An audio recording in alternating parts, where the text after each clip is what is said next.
Smackdown on Fox from Vancouver, British Columbia, Canada was a special Valentine's Day edition, the big date with Mandy Rose and Otis. Would it end in heartbreak? This is WWE.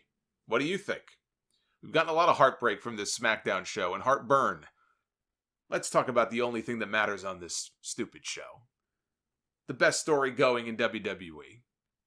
Otis is getting ready for his date with Mandy Rose. He is just so nervous.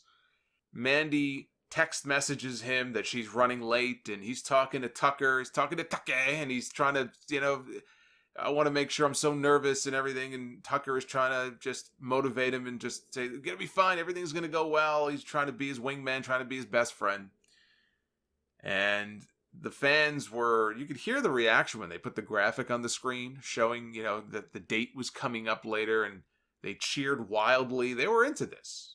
They love Otis. There was an Otis chant in the background. So then later on, they cut into the show, and they show Mandy sitting in this restaurant, which probably was the catering area in the back. Or maybe it was a real restaurant. I think Dolph Ziggler was on Twitter saying it was a real restaurant. We'll take his word for it. But they cut to show Mandy sitting and waiting patiently at the restaurant for Otis to arrive. When Otis finally does arrive, he was armed with a bouquet of red roses, and he was very nervous. Finally, he musters the courage to walk over. He turns the corner, and he sees Mandy sitting at the table, and she's joined by Dolph Ziggler, who had showed up just before as a surprise. He surprised Mandy while she was waiting for Otis, and Otis was completely devastated. He dropped the red roses to the ground, this very dramatic dropping of the roses on the floor, and he storms out of the restaurant. You can see and hear the exact moment that this man's heart shattered into 1,000 little itty-bitty pieces. And in one segment, in the span of 20 seconds, Dolph Ziggler just became the most hated man in all of wrestling. He became the biggest heel in all of WWE, the most despised man in the business. So the question now is, what are the theories about what happened here and where this is going and what it's all leading to?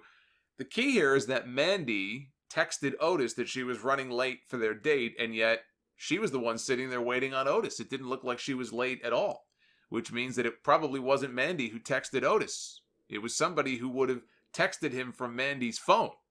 So clearly it was Kevin Nash, who has some experience with this texting stuff from people's phones. Now, if it's not Kevin Nash, then it seems pretty obvious that it was Sonya Deville. Sonya might have access to Mandy's phone. He could text from her number, pretending to be her. She must think Mandy even agreeing to go on a date with Otis is ridiculous. Or maybe she's jealous. Maybe we're going to go back down that road between Mandy and Sonya. My guess is she also probably tipped off Dolph Ziggler, because how else would he know where Mandy was going to be? How would he know the restaurant that she was going to be at? Somebody had to tell him. The only other idea, if it wasn't Sonya, is it would have been Tucker. And I hate that idea because, sabotaging his best friend, because that would spell the end of heavy machinery. And I think it's way too soon to be doing that. I mean, the only thing worse that they could possibly do is turn Otis heel. That would be stupid. So I'm hoping that it isn't Tucker, that it isn't Tucker who is in on this, and my guess is it's all Sonya. I think it's Sonya, and out of it we may end up getting a mixed tag match with Otis and Mandy against Dolph and Sonya Deville. In fact, I think they could drag this out long enough to do the match at WrestleMania. I mean, you could do Otis and Dolph one-on-one, but I would think that the mixed tag would make more sense. That way you get Mandy and Sonya on opposite ends of the ring and they can go at it. The other option you have as far as WrestleMania goes, and this wouldn't involve the women, but you have the Andre Battle Royal come down to Otis and Dolph, with Mandy helping Otis win. Remember, Otis gave Mandy the assist at the Royal Rumble. He saved her from elimination at one point.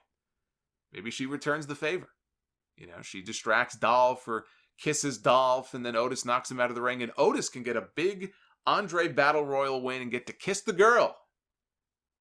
Mandy can plan a wet one on him when the match is over. I could see that happening too. That would at least make the Andre Battle Royal valuable in some way. It would actually make it interesting, because I don't give a shit about the Andre Battle Royal. But I am so much more invested in this romance story than I ever was. That Lana Rusev Lashley horse shit. Otis is a likable guy. You feel actual remorse for this character. People were genuinely upset at Dolph Ziggler over what he did here. I would not be surprised if you had crazy wrestling fans sending the man death threats for what he had done. That just means that they're all doing their job well. And I said it first, and I will continue to say it loud and proud. The best story going right now in all of WWE.